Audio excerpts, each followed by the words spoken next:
ایک بوڑھا آدمی آیا, 60 سال اس کی عمر تھی, ان کی 6 بیٹیاں تھیں. اور یہ 6 بیٹیاں ہوتی بھی کیوں ہے, میں ان بوڑھے کی بات نہیں کر رہا. آپ نے جب یہ فیصلہ کیا نا کہ آپ کے 2 ہی بچے ہونے ہیں فیملی پلاننگ والوں کی وجہ سے, تو بسا اوقات بیٹا پیدا ہو جاتا ہے تو آپ 2 کے بعد بریک لگا دیتے ہیں.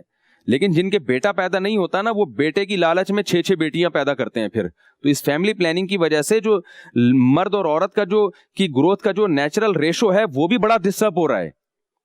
تو بیٹوں کی لالچ میں بیٹیوں کی تعداد تو بڑھتی ہے, بیٹوں کی تعداد نہیں بڑھتی, جس کی وجہ سے لڑکیوں کا گروتھ ریشو ہمارے معاشرے میں بڑھ رہا ہے, ڈس بیلنس ہو رہا ہے یہ.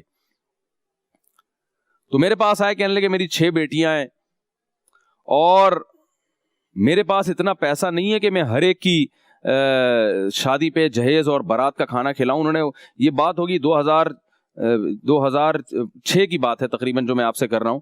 تو کہنے لگے کہ مجھے ایک بچی کی شادی پہ 1.5 سے 2 لاکھ روپے کم سے کم بارات کا خرچہ آ رہا ہے, میں مفتی صاحب افورڈ نہیں کر سکتا. میں نے اپنے مکان پر برائے فروخت کی تختی لٹکا دی ہے کہ مکان بکے گا تو میں اپنی بیٹیوں کی شادیاں کروں گا. مجھے بڑا غصہ آیا. میں نے کہا حضرت آپ, یہ تو جو آپ کا ہونے والا داماد ہے جو رشتہ بھیجتا ہے, آپ اس سے کہیں بھائی سادگی سے ہماری بیٹی لے جاؤ, آپ کو اللہ نے جتنا دیا ہے تو آپ کھلاؤ اس سے, اور بتا دو ولی میں کیا کھلانا ہے, آپ نے کتنے افراد کو لے کے آنا ہے اس کو آپ بتا دیں. بھائی اگر کم آپ زیادہ افراد نہیں, ہم تھوڑے افراد لے آئیں گے, اگر آپ کو اللہ نے والی اس سے زیادہ دی ہم زیادہ افراد لے آئیں گے, تو آپ کیوں یہ اہتمام کر رہے ہیں. کہنے لگے بھائی بارات آئے گی تو میں کیا خالیات بھیج دوں ان کو کچھ نہ کھلاؤں میں نے کہا بارات ہی کو منع کر دیں.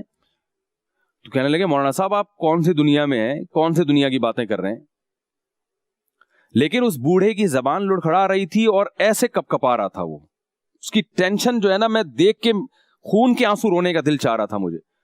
پھر اس نے بتایا کہ میری بڑی بیٹی کا نکاح ہوا تھا اور نکاح ہونے والا تھا. میں نے کہا کہ میری اتنی آمدن نہیں ہے, میں سادگی سے تھوڑے افراد لے آؤ, میں ان کو کھانا کھلا دوں گا.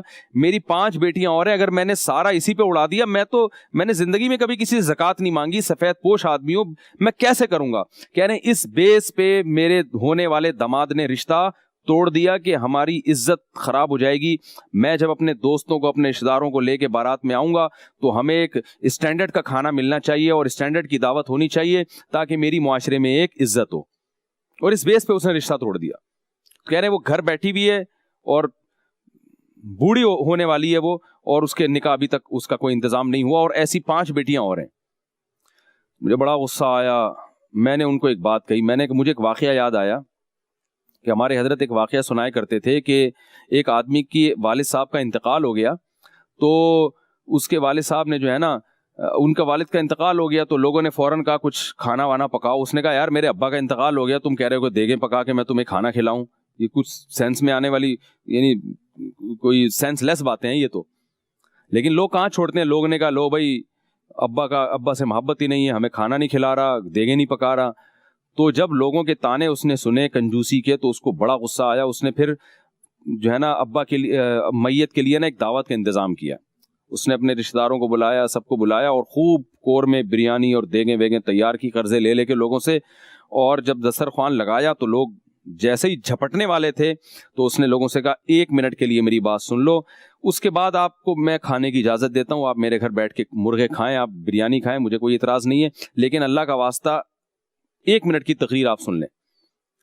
لوگوں نے کہا جی فرمائیے, ذرا جلدی فرمائیں آپ. اس نے کہا دیکھو میرے والد کا انتقال ہوا ہے اور ابھی انتقال کو 2 دن بھی نہیں گزرے پورے, تو غم سے میری حالت تو یہ ہے کہ مجھ سے تو مسور کی دال کا نوالا نہیں کھایا جا رہا, اور تم میرے گھر آ کے بیٹھ گئے ہو مرغے کھانے کے لیے, تمہیں شرم نہیں آتی. چلو بسم اللہ کرو.